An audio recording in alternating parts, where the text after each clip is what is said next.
Hi, everyone. Welcome to the Human Narratives. This is your host, Dorinda. It is a pleasure to be back. So, today I am here with a good friend of mine, and we're going to be talking about her experience in the correctional facility.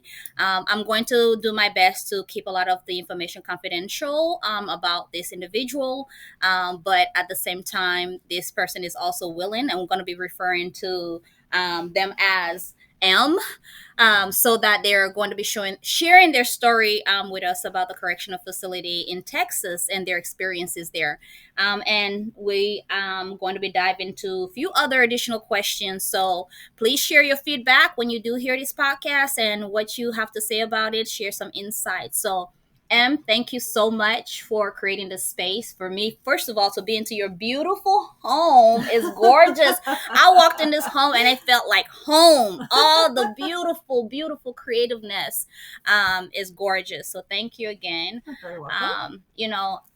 I had the opportunity to talk to you briefly a couple of weeks ago, and you wanted to be able to sit with me and share some of the experiences that you've endured while at the Texas Correction Facility. So thank you again for creating that space. You have the floor, and please go for it.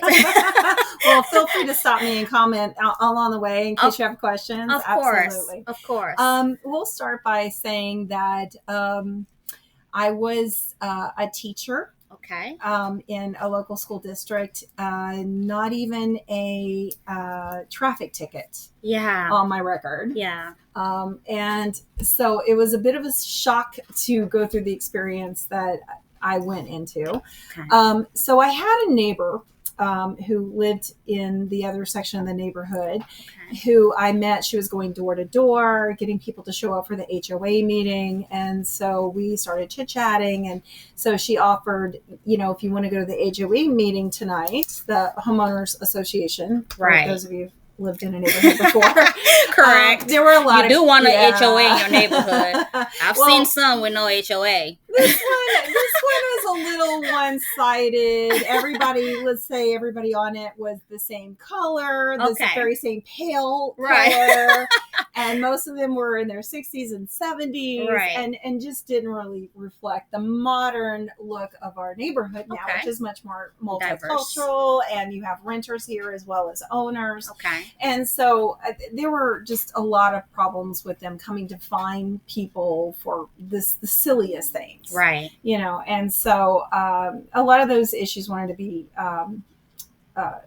we wanted to, direct questions to the HOA for that. So regardless, she came and picked me up, and that's how we met. Right. So over time, we did some HOA things together. We were both helping to get another couple of people from the neighborhood elected to the board to make it a little bit more diverse. And so we had some community projects to have people come and meet the candidates, and she provided pizza and things like that. And so it started off, just kind of a neighborly friendship. And then she started to call me for a lot of personal stuff. She was having issues with her husband, and which I never met, but they were having issues, and she caught him cheating. And so she would start to come to me because I'm a very good listener. Safe space. Exactly. Yeah. I am a safe space. And so that kind of built from there. And it turns out my next door neighbor was a teacher of hers when she was in high school. Oh, wow. Coincidentally. Wow. So as time went on, my impressions of her were she was always dressed very well, her Louis Vuittons, her Hermes scarf. Had it going on. Birkenback, things like that. Exactly. So, and informed me that she was like a CFO of a well-known accounting firm. This one was in Houston, but it's a worldwide accounting firm. That you would know if you heard it. And so she invited me to go along with her. She was doing a business trip to Australia, which 2 days before she canceled on. I got the time off. I'd actually purchased a visa to go travel there. Wow. Yeah, it was really, really nice for her to do that. I was going to get a per diem per day from her company. And slave.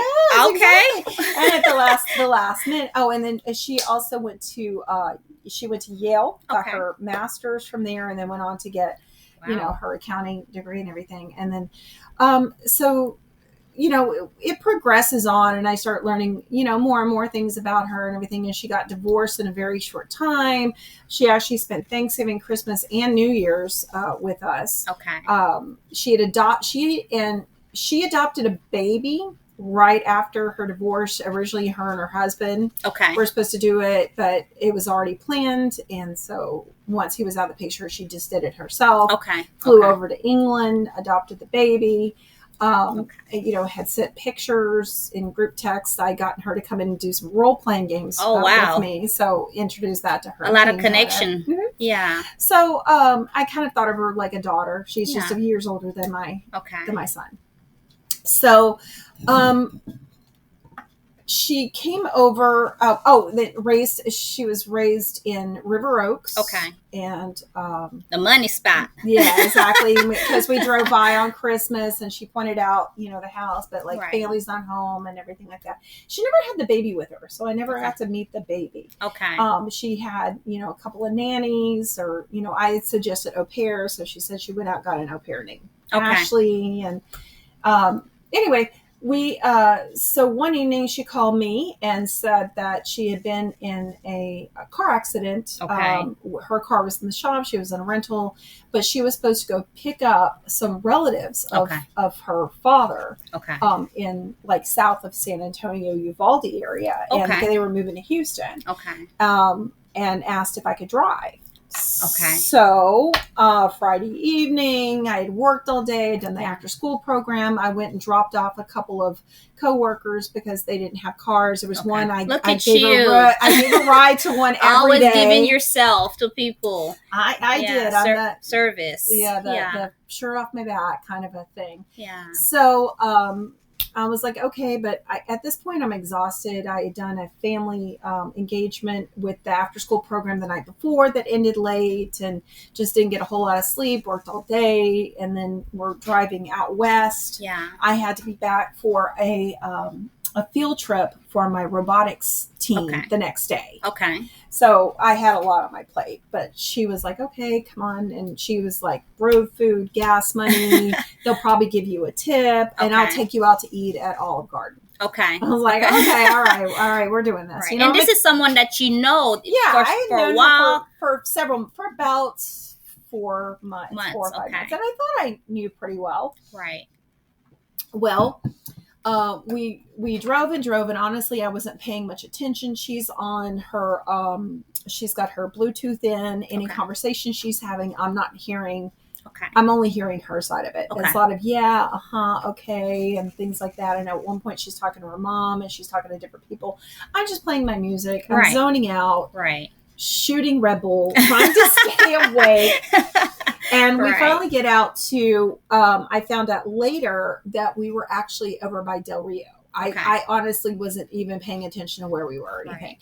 And because your instinct was, we're going to Uvalde, that type of area, San Antonio, right? And I've just kind of lost track. It's like dark. There's nothing out there. It's the desert in between everything. Yeah. So she directs me to a gravel road, which I grew up in Louisiana. We live here in Texas. Yeah. Getting used to it. I was thinking it was a long driveway, right? Well, we drive down, and there's literally no lights, and I'm getting really kind of creeped out. And was like, well, maybe we missed it, or wherever you're going. And she's like, no, they should be here. And so we get out there, and this has been where she kept saying along the way, they're not ready yet. We need to wait. We took a couple of breathers, little cat naps, at convenience stores and whatnot along the way. So it ends up being early morning hours. Wow. Yeah, at this point. And your intent wasn't to even go allowed for that long, right? No. At that point, I even called a coworker and said that I'm just not going to make it back in time. Are you able to go on the bus with the kids? Right. And and I got that coverage. Right. And so at that point, I was like, well, maybe I could show up late to the event with the kids. But at this point, I was like, I'm just not going to make it. And so we turn back around on the gravel road, and suddenly these 4 people pop up on the road, backpacks, whatnot. Okay. And I only have space for 3. I've got a little small car. I've got the 2 bucket seats, and I've got one for 3. And I was like, I don't know how this is going to work. And she's is looking really shady to me. That, they didn't have any suitcases. This is not what I expected. Right. So I'm just kind of like extremely tired. Kind of. You've had a long day. Absolutely. Prior to even opening your door, your car, and supporting this friend or someone you thought was a friend. Exactly. Right. So I would consider myself sort of punch drunk. Yeah. So yeah. So she hopped out of the car, opened up the back, and told him to get in. And I was like, and she's like, okay, go. We're gonna be late. Let's go. And she's sending me out some completely different way. And I mean, within 10 minutes, she's got us on another dirt road. I'm like, this is not cool. And she's like, no, it's a shortcut. And I'm like, this is creepy. Yeah. A little off. Very, I'm going to get stabbed in the back. And these guys aren't talking. There's no, hey, how's your dad? Da, da, da, da, da. Not even in Spanish. Right. Okay. So they were Spanish speakers, but there was no communication, which is weird. Right. Right.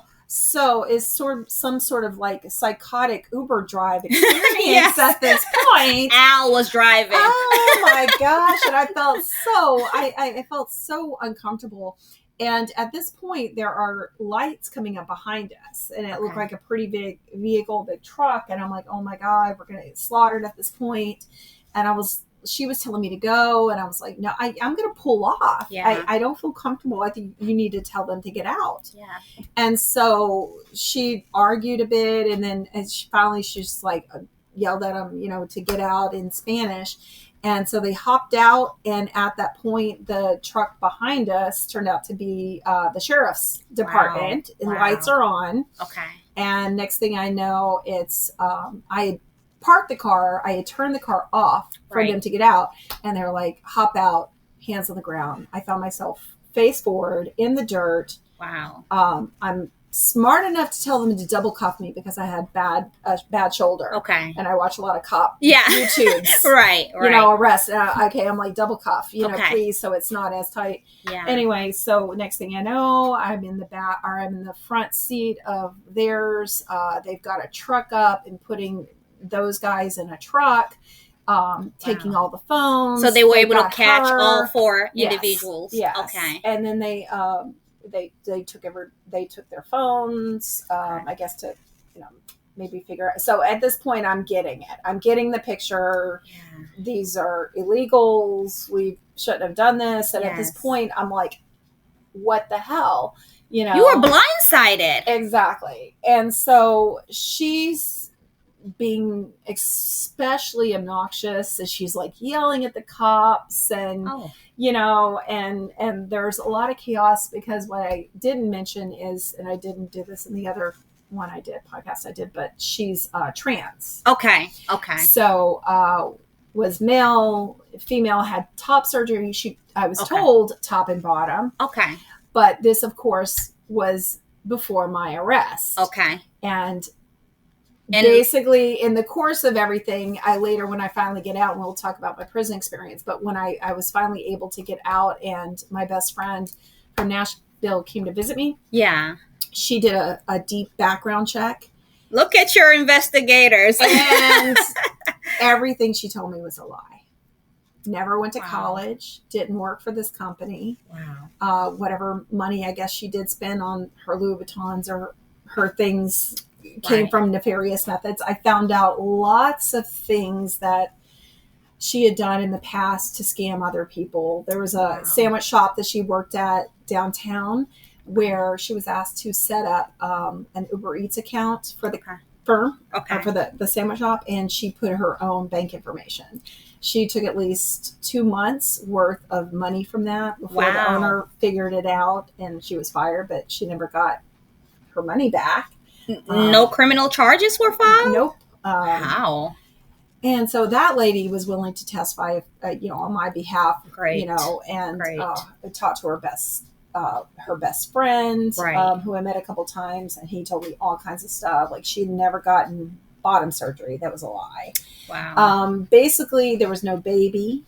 I don't even know if she was married to this husband, because Right. that was too. I've been divorced, and that's too fast. Right. Like, just within a couple of months now. Yeah.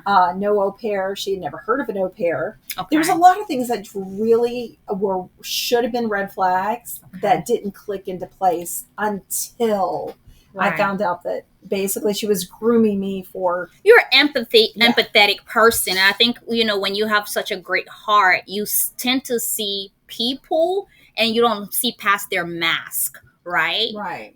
Because you have a great heart. You're not trying to figure out and investigate people. You just want to be able to create that relationship and that connection. And honestly, in my life, aside from parents who lie about stuff with their kids and kids who lie, I've never had like an adult outside of school, like a parent, lie to me about anything. This has never been my experience that anyone has ever lied to me about. Sure, Their little life. white lies, Yes.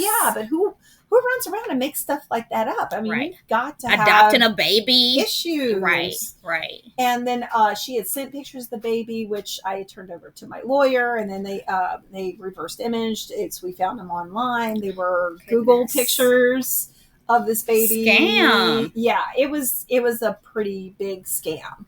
And then in prison, I found out how much money. It was like $2,000 a person to bring these people to a bigger city. Okay. I had never heard of the what I was arrested for. It was called smuggling persons. It is a state law. Okay. And it is to knowingly pick up anyone from a border town and drive them to a bigger city, such as Houston or Dallas or Austin, San Antonio. And so it's illegal, and it is a felony. So I have to say I was in shock when I found out that I was charged with 4 felonies. Wow. The law said knowingly. You had no idea. Right. And we'll get to that, how I ended up taking probation. Right. So I can just tell you that on the body cam, I was still defending her because they were making fun of her for being a male on the license. Okay. And so I did stand up. This is once again prior to me That's knowing just your heart. Everything is a That's lie. Who you are, yes. So I came to her defense, and then she was yelling things like, "Don't you have money for bail?" I was like, no. You gotta be kidding me. You put me in this situation. I just paid rent. Yeah. And then she asked the question, why did you pay rent? So it sounds like we're in cahoots at this point. And so that was brought up. And then also at some point I said, I've never done anything like this before. And the DA told my lawyer that basically is akin to a confession. And apparently I was not going to get any sort of a fair trial where this happened down in Kinney County. They basically just, you go to trial, you're getting 5 years.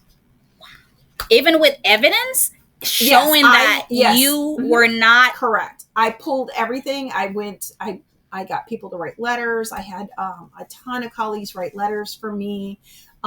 Someone with no history, no criminal history. Correct. Wow. So, but he did get probation lowered to less time, less community service, less fine. It was like a $500 fine. Okay. I need to do 120 hours worth of community service, so I'm going to work at the Houston Food Bank. Okay. So, giving back. Yeah, look at you. I'm gonna giving back. I just have to go through, and there's a class I have to take, which I could probably teach. Yeah. But some sort of a life skills class. Right. That, it'll be like an online class that I need to do. Okay. And at the end of, is technically probation is 4 years, but at the end of 2, I can file to have it terminated at that time, and then I can expunge. Yeah, right? I'm sure I'll have to go through another lawyer to get all the paperwork filed, but they can either seal it or expunge my record. Okay. And so technically at the end of it, I won't have been convicted of any felonies. Okay. You shouldn't have been in the first place. I know. And she was still carrying it on after everything happened. Like, she lied. She told me, oh, this is the best. So they put her on a bus to San Antonio. Okay. While I was kept. Okay. And we'll talk about that. But she called my husband to come and pick her up. So. Wow. I guess she's bold, I say. Still had the lady balls. Bold, yes. Bold, I say. It's not enough that I've gotten you in this position and blindsided you getting here. I know. Now I need more of your resources to join. Oh, wow. Gosh. So, yeah. So she got a ride back home with my husband and then lied to him the whole way. She told him she had been charged with 3 felonies, which doesn't make sense. You guys are such a good-hearted people. Well, he was pretty angry. He wanted to throw her out of the truck Yeah. on the way. Yeah. And I think he finally just told her, you just need to stop talking. But she lied and said that she had given $25,000 to a lawyer to work for both of us, which was another total lie. She was dumb enough to tell me the name of the lawyer, so I finally got a hold of him. He was the liars do slip. Of a friend of hers, and he had gotten her off on charges before where she slashed someone's tires.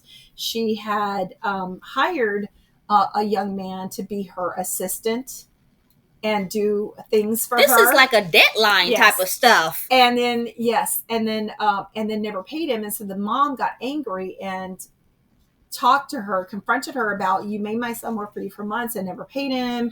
And so in response, Voldemort, as I call her, from Harry Potter, the she who now shall not be named, is actually went out and slashed that lady's tires. Wow. And ended up getting arrested for criminal mischief. He got her off on the charges. There was multiple charges, because again, background check, we found out that she had some criminal history. Okay.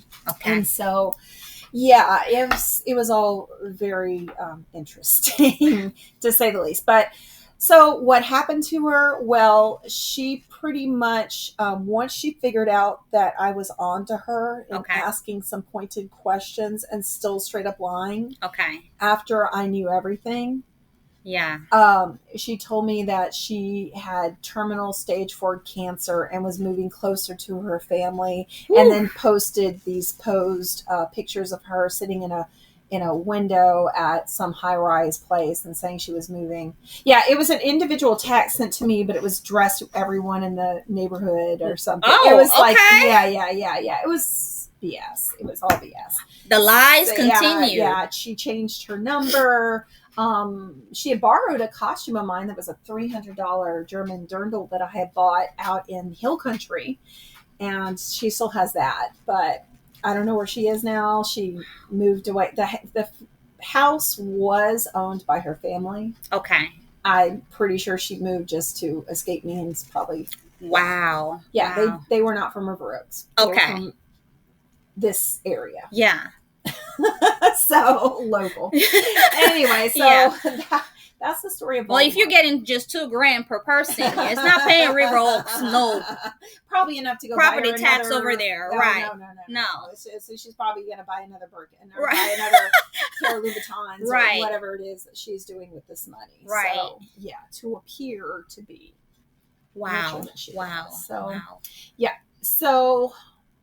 I know we want to talk. We had talked a little bit about my experience in the prison system. Yes. So, I was actually taking. How were you able to get back home? Well, that's about 4 days later. Okay.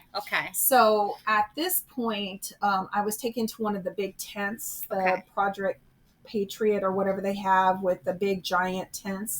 That Abbott had built down in various places in South Texas. Right. And so it was literally that. It was a giant, massive tent.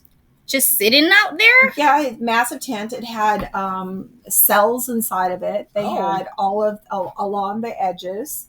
They had cubicles set up in the center, and that was for you to go through each cubicle to be processed for arrest. So this was my first experience with anything. Of course, I had never been to a jail or anything like that ever in my life. So I had no idea. I'm assuming it must have been very anxious filled and scary. It was.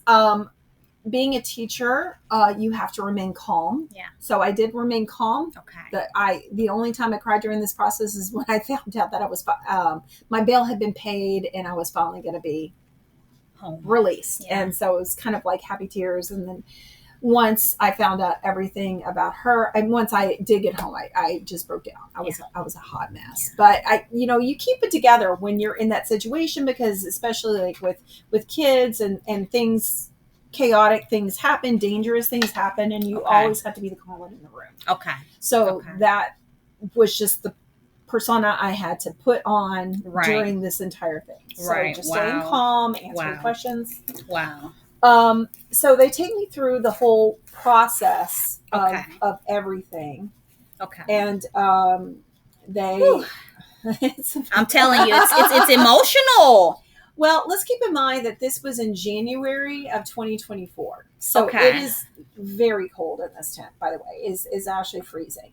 There's heat going, but it only goes to the cubicles in the middle. So if you were actually in one of the cages, wow, it is literally freezing. And I hear you said there were children there too? No, just this is just adult units? Adults. Okay. I didn't observe any children at this one. So this is is really sort of a way space where they take you to other spaces. Okay. So I was there for 24 hours. Okay. So I got there early in the morning. Probably at this point it's like 6 to 7 a.m. early in the morning, and I get booked in.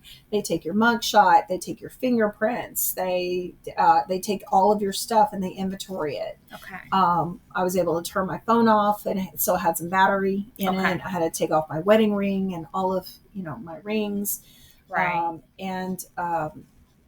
I had to go through the whole squat and cough thing where they take you and they observe you. And I got the orange suit, the orange outfit with Crocs.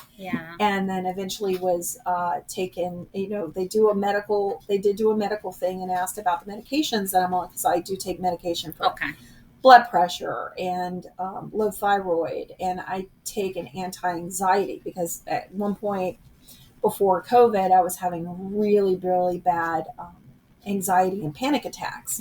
And so during COVID, I calmed down enough to realize that now I know when I'm having a panic attack. But I also got on medication, which helps with the hot flashes. For you older ladies, it does. I'm telling you, it helped. You have like 10 hot flashes a day when you're going through the change.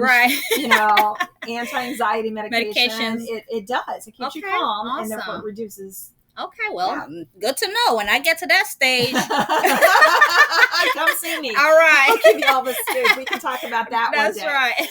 But so it was. It was an experience to go through all that.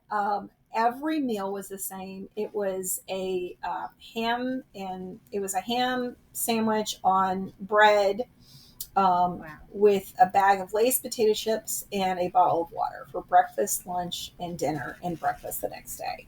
So you got no nutrients. No, that was it. That's what you got while you were there. The benches that were attached, metal benches that are attached to the frame of the cell, were tilted at an angle forward, so you couldn't comfortably lie on a bench. And it was honestly a little uncomfortable to sit on. And there was a floor with like rubber mats on the floor and a toilet behind a little half wall. Wow. And that was it. And that toilet was being used by everyone. No. I'm very lucky they put me in my own little cell.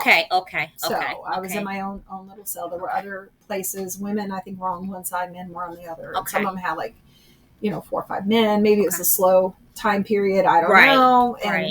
And they're taking people out different places. So I got a wool throw, not a blanket, a throw. So it was like one of the smaller blankets.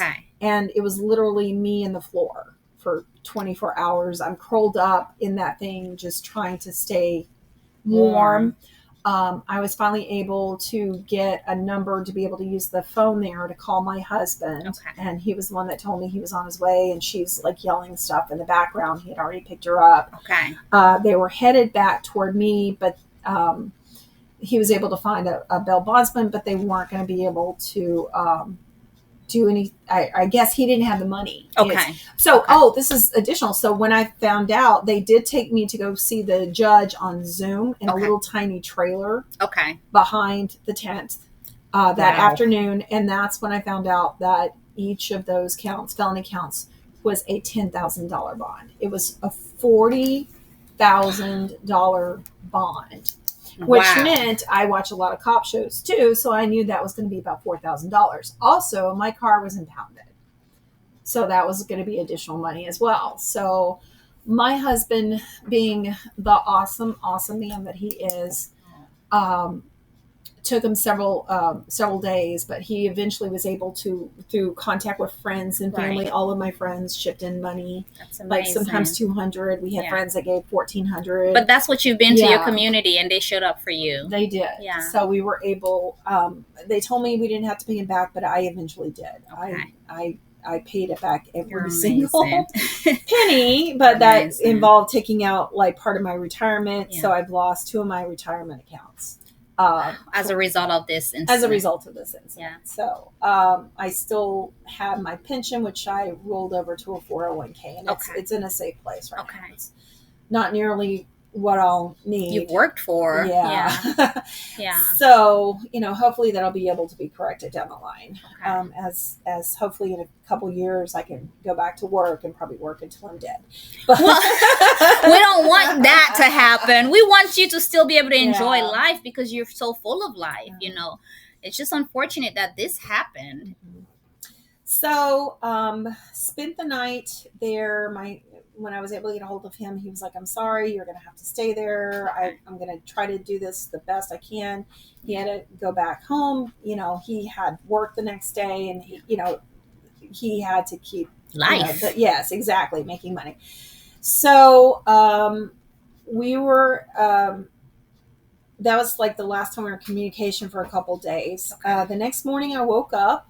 And I was taken, of course, in not chains, but, handcuffs, everything. And I was the only passenger on a prison van. Okay. So I actually laid on the floor of the prison van. They had to take me because because if not, you like roll off or slide up or hit your head or, there's no there's no seat belts. Oh, wow. Or anything like that. Okay. But yeah, it was 2 driver, passenger side, and then a third guard. So 3 of them for me. Wow. I was driven. This person does never had no criminal history. No. Wow. So 6 hours later, I end up in the Lopez unit, which is actually a men's prison out in the middle of Edinburgh, Edinburgh, Texas. It's literally in the middle of nowhere. Okay. I mean, it's just like desert. There's just nothing out there. Okay. They have 2 wards that were for women. They had one little section with 4 rooms. Only 2 were being used. Yeah. One was for American citizens. One's for non-American citizens. Okay. So majority of them Spanish ladies. Okay. And then we had a little bit of everybody in the U.S. citizen camp. Okay. Had to go through intake, which was also interesting because I got there and I had to change from the old stuff to a new set of clothing, also with a cough and squat and cough there. The ladies were very rude. One was very rude. I was sitting, they gave me a little metal chair, said sit down, and they were asking questions, but they didn't want me to answer it. They were, looking at the paperwork. One was asking one, and she was looking at the paperwork. Okay. At one point, the lady asked, hey, color eyes, and the other lady couldn't find it right away, so I just said blue. Yeah. And she says, I didn't talk to you. I was like, okay. Wow. So I just didn't say a word, and then she, for whatever, and the other lady just kind of turned and looked at her, and she's like, oh, did you say that? Oh, I didn't mean to be rude. And then... And the lady didn't say anything, so I think she thought that the lady said it, so apologized to her for saying that rudely, although it was meant. For me. Yeah. Wow. It wasn't very nice. So trauma. Yes. So it was given some linens. I got a couple of blankets and a set of sheets, and a cup and a spork. And a small bag of some hygiene products like a razor and a little toothpaste and a toothbrush. Wow. A little tiny thing of shampoo. Yeah. And so had to put everything on a very heavy plastic mattress and then drag it myself to the ward. Wow. So it's one big giant square with a couple of tables there, and then a door going into each of the wards. Okay. So in the ward I was brought to, it was 3 sides of the giant square were bunk beds. Okay. About 52 bunk beds, but there were only about 26 people. Okay. So it wasn't overcrowded. Okay. Yeah. Okay. Okay. A couple of there were some benches that were really cold. The whole place was freezing. It was freezing the entire time. So one of the things I was thankful for is at least I got sort of a pillowed jacket. Okay. Everybody had like the same matching jacket, but even then you were freezing the whole time. A bathroom, 5 stalls, no doors. Okay. There's no privacy. A shower. No, not at all. There's a shower. There was a wall, so you're not directly looking at them, but you've got to walk around. But once you're in there, there's like some sinks, and then across this open. Open. Okay. And then there was like a little, there was a small wall sort of cutting off vision from the main room into the shower. So they had some showers in there.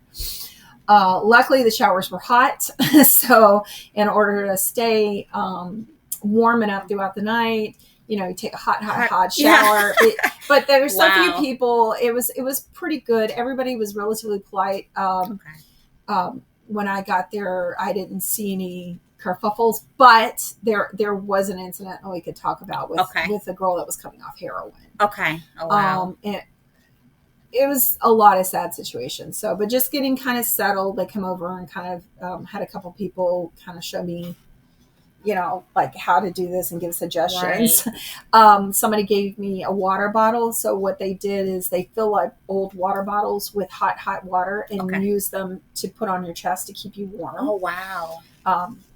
At night. Right. And you would have to wake up, go to the bathroom, refill that because it was now cold to keep you warm. Yeah. Throughout the night. Yeah. Wow. Well, if you could call it night. They wake you up at 2:30 in the morning for if you want to exchange clothing or towels or linens. Why 2:30 in the morning, not 12 in the afternoon?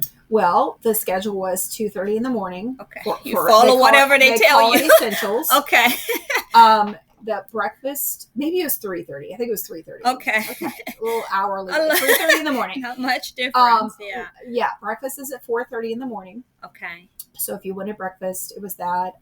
The prisoners did all of the cooking. The oatmeal wasn't bad. Okay. So this unit kind of have a little bit extra versus just the ham sandwich and. Yeah, this was prison food. Right. So yeah. The food wasn't great. There was a lot of things that I'm not really sure. There was a lot of carbs. And one of the problems that they see is that a lot of inmates and a lot of salt have issues with health because of the food that they serve. It's not real meat. A lot of it is kind of a mystery, casserole of some kind. Okay. But a lot of carbs in it, and so a lot of people are having negative health effects for that. I tried to stick. You're not getting anything fresh at all. Okay. But they did have canned fruits and canned vegetables, which is what I try to stick to in bread. You know. But that's supposed to also mess with your system as well. By the time I stayed. My tummy wasn't happy. Having a lot of stomach issues by the time I left.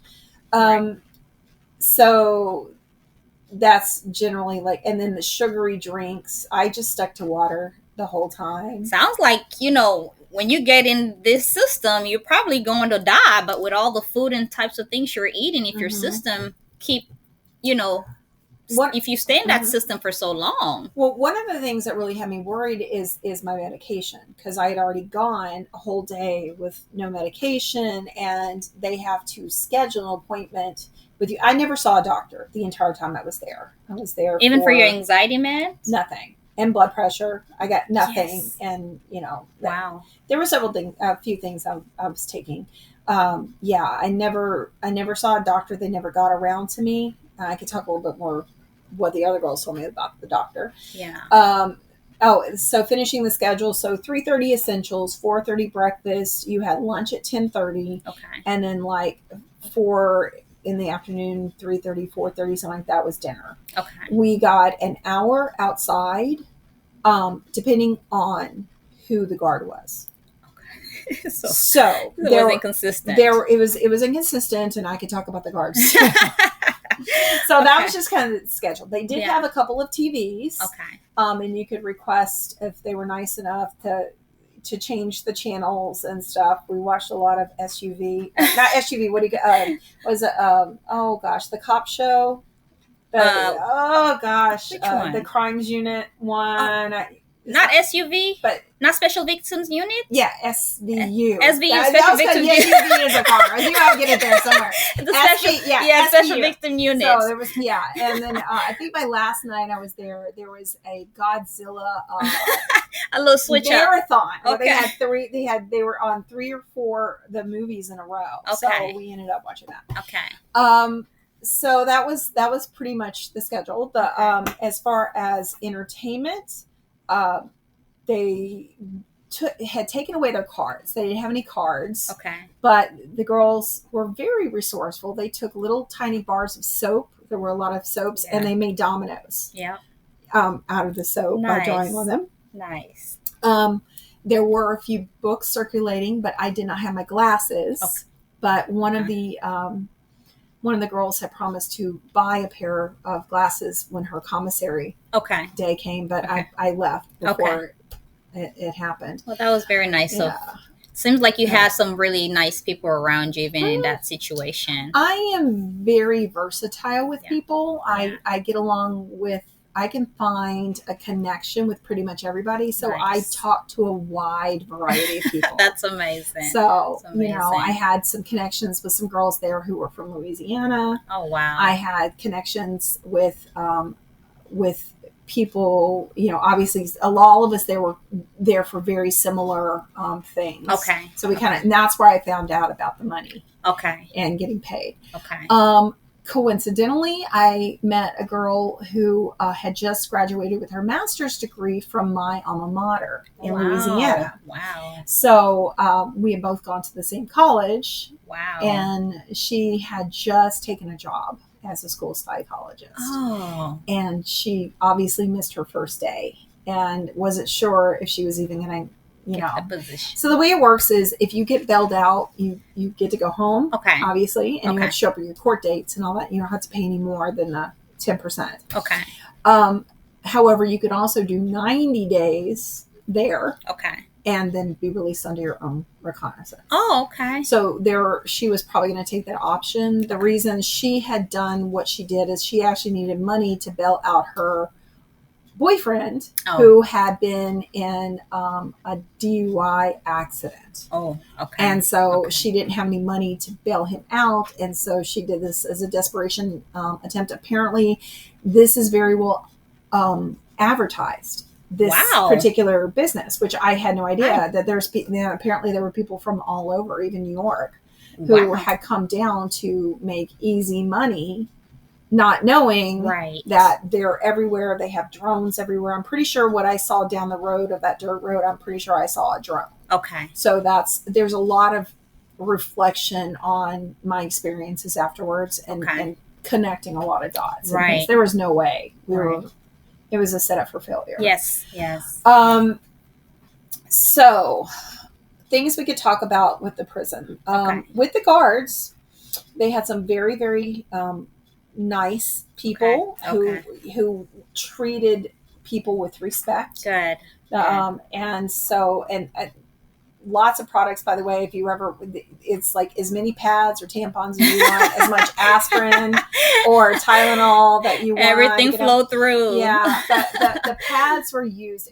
This is something I learned from the inmates. There were so many different uses for pads. Wow. So people would pull the cotton out and put them in their ears to make, because it's sometimes loud. Noisy, right. If you're trying to sleep and the TVs are on. Okay. Pack them in there.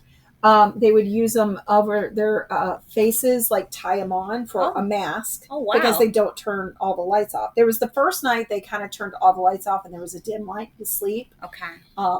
Second night was a very different experience Wow. with not so nice Guards. Yeah, and we could talk about that. Yeah.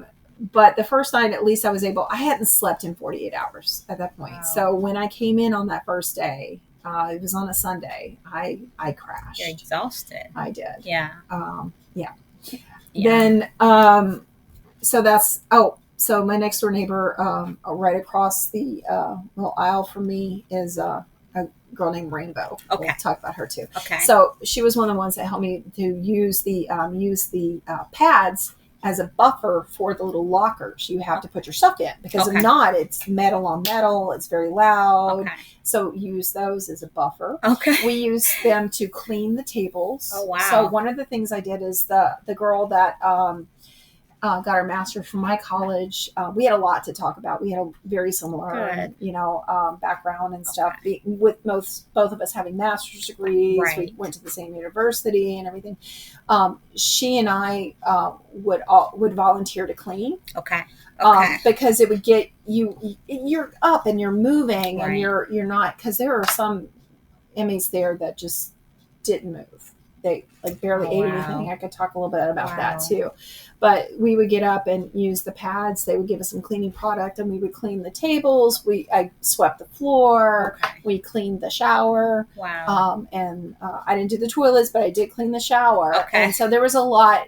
I did that both days that I was there. Okay. So you were giving back a lot in that space just so that everyone was comfortable. Well, you know what? When you're busy, you don't ruminate. Yes. On your condition, and right. So we would kind of talk quietly while we clean. Okay. So things like that. And one of the things was we both kept each other very positive, and how we could turn this into something good. She and I were walking buddies. So also when we did get to go out, we would walk around the court. Okay. There. Wow. Yeah, and just kind of walk and talk. So some of the inmates weren't doing so great. There were a few times I had to go and get a mop that someone had peed on the floor. So we wanted to make sure to get that. It's maybe they're too tired or too exhausted or too out of it. There were some people that I don't think I saw move the whole time. They just stayed in bed.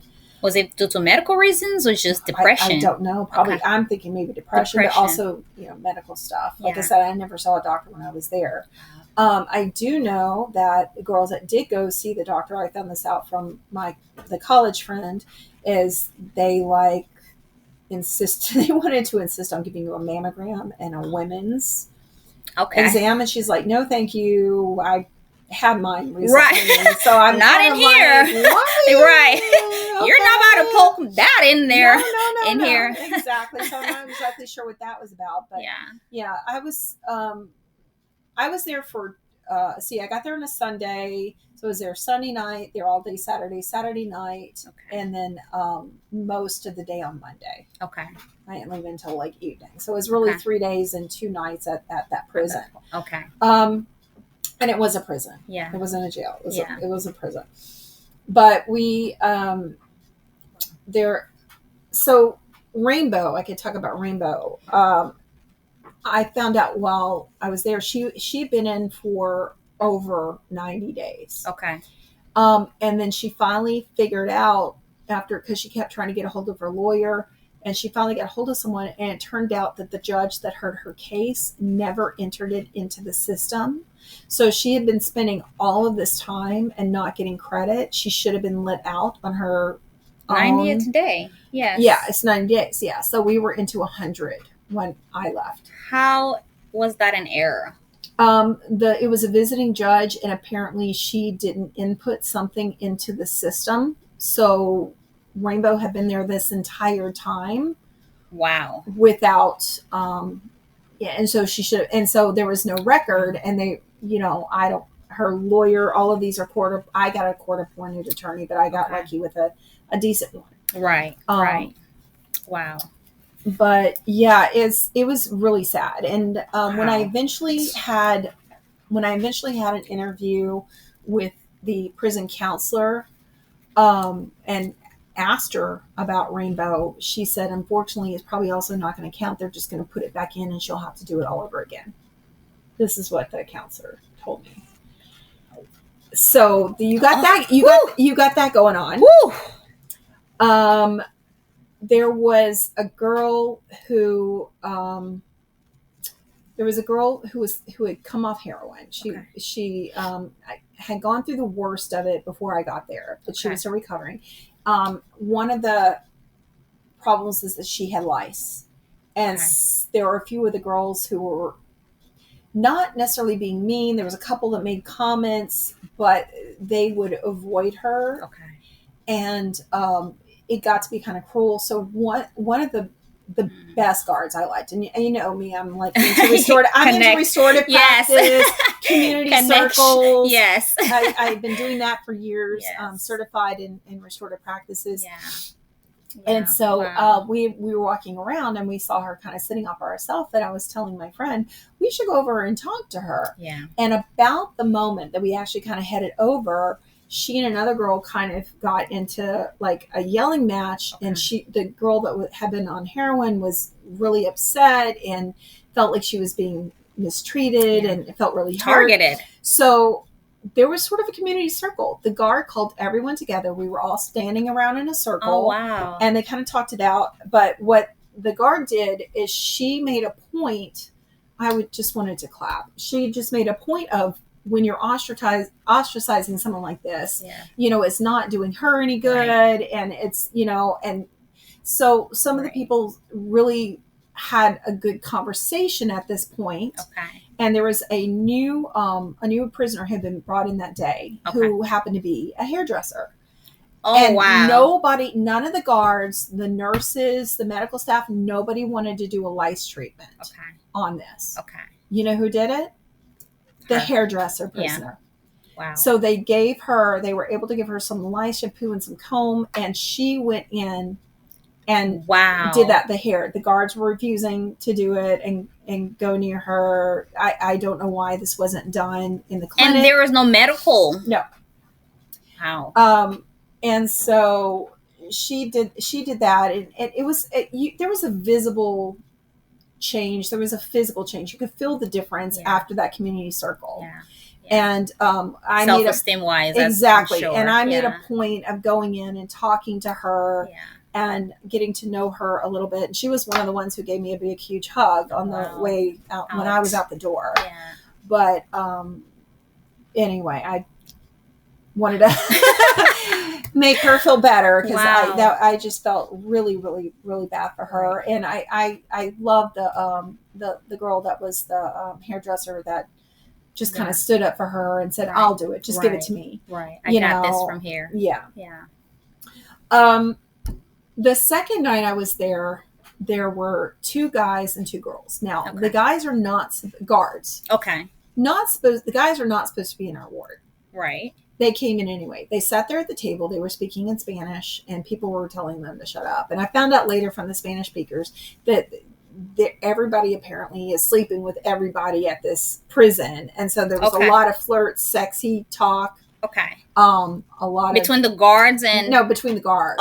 Between the guards. The 2 males and the 2 females and everything like that. There was just talking shit. They were very, very loud. They kept all the lights on. Nobody could sleep. Oh wow. I mean, they were just obnoxious.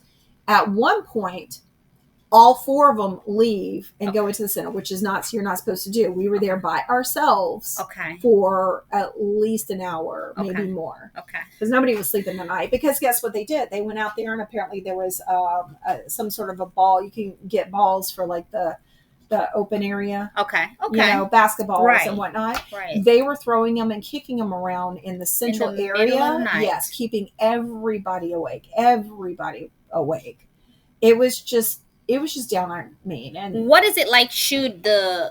Let's say you make a complaint. I did. I did. You can fill out grievances on a card. You can ask and submit it, but we waited for the nice guard to come in and submit that. And then when I did my intake interview was actually sort of also my exit interview, because that's when I saw the counselor, is that afternoon of the very, very last day. Wow. At this point I was able to talk to my husband, and he was like, okay, I'm raising the money. It's going to be a little while. I'm getting it as soon as I get it. We'll talk. So I had talked to him on that last day, on that Monday morning. He says, I got it, but I've got to go. I've got to finish my teaching position, my teaching job, and then I'll be there. So it's going to be late. And so we could talk about my exit a little bit. But when I finally got around to seeing the counselor, and once again told her about Rainbow, and I told her about everything. Yeah. She did ask me a lot of questions about, mental health and all this other stuff. I had never seen a doctor yet. So I had been 4 days with no anxiety medication. Wow. No blood pressure meds. No blood pressure meds. Okay. Eating very salty, starchy food. Yes. Which everybody told me, yes, it will plug you up. You actually gain weight in prison. Yes. From all of that and lack of exercise. So that's why we wanted to get up and move around. And everything like that. I actually ended up losing about 12 pounds by the time I got home. And like I said, everything was running through me by the end of that, just eating fruit and whatever, the canned veggies, like canned green beans, things like that. There was nothing fresh or anywhere near healthy. Right. At all. I don't think that's a priority that they make. No, it's not. It's the cheapest available, bitter. Yeah. Right. So in that interview, I could tell that she didn't come right out and say it, but she knew there were a lot of issues going on with that. But there were a lot of people in there that a lot of unspoken.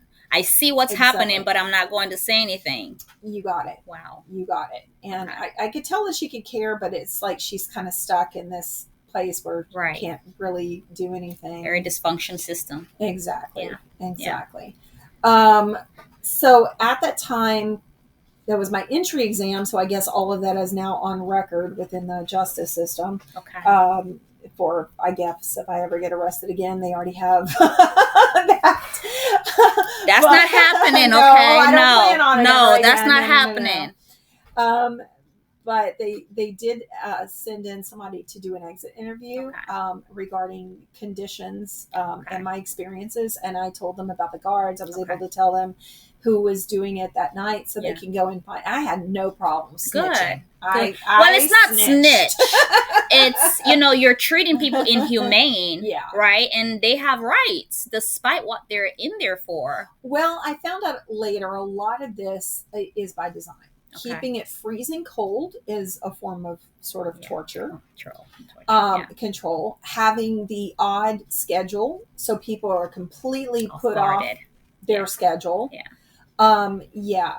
Switching up the guards between, people who are jackasses versus, quality people. Or you can tell also these people probably had a limit of a high school education. Even the cops, I can tell they had very little. There was a lot of words I'm using that they didn't know. Okay. Oh wow. So and this is a federal job. Yes. Okay. They're these Positions. are young people in their early 20s. Oh yeah, the night the evening shift at the tent, I forgot about that. The day people were very nice. They were the ones that checked me in. I just try to be polite. None of them were rude or anything like that. When they switched to the evening shift back on that first night when I was in the tent, whole new crew came in there. They were loud. They were obnoxious. They played loud music. They had like a pizza party. Oh wow! There was no way of sleeping even with the freezing cold. I was on the floor. And there were no leadership to kind of come up and let them know this was wow. No. Okay. Yeah. They came to work doing whatever they want. Yeah.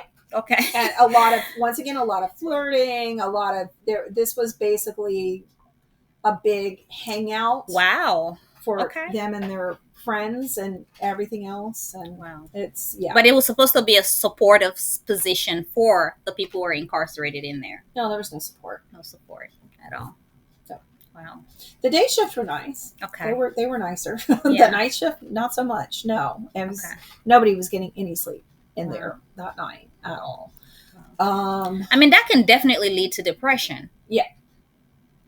Depression, anxiety. Yes. And a lot of psychosis. Mm-hmm. I was really shaken up when I finally got home, but yeah. So the outtake. So I finally, after telling on everybody, I finally got the call. Hey, your transportation's here. We're taking you to yet another tent. Okay. In another city in Okay. the middle of nowhere. So yes. So this time I was shackled. I had the handcuffs on my arms. I Yes. had the handcuffs on my ankles. I had the chain around my waist, Oh, and then wow. and the chain leading from my feet to my waist to my hands. Wow. Okay. And I was being released. And then there's another lady that also was getting out. She had served her time. That she just had on handcuffs.